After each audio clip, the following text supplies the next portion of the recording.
Hai semua, pernah tak masak quinoa tapi hasilnya lembik, berketul dan tak sedap? Hari ini saya tunjuk rahsia masak quinoa yang confirm gebu, berderai dan cantik setiap kali. Pertama, bilas quinoa dalam penapis halus. Gosok sikit dengan tangan.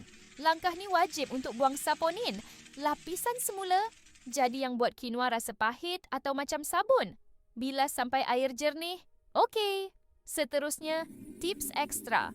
Sangai quinoa dalam periuk kering selama 2 hingga 3 minit sampai bau wangi kacang naik. Ini rahsia tekstur dia lebih ringan nanti. Ini kunci paling penting, sukatan air. Ramai guna nisbah 1:2, tapi untuk elak lembik, kita kurangkan air sikit.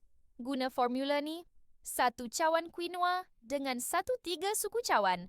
Ya betul, kurangkan air sedikit. Percayalah, teksturnya akan beza sangat. Masukkan air, quinoa dan secubit garam. Masak sampai mendidih. Bila dah menggelegak, kecilkan api paling minima. Tutup periuk rapat-rapat. Renih selama 15 minit. Jangan gatal tangan buka penutup tau. Wap tu penting.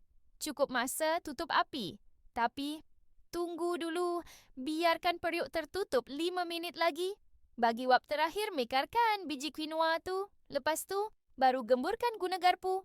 Tengok ni, berderai cantik kan? Tak melekat pun. Senang je kan? Boleh buat untuk salad atau makan dengan lauk.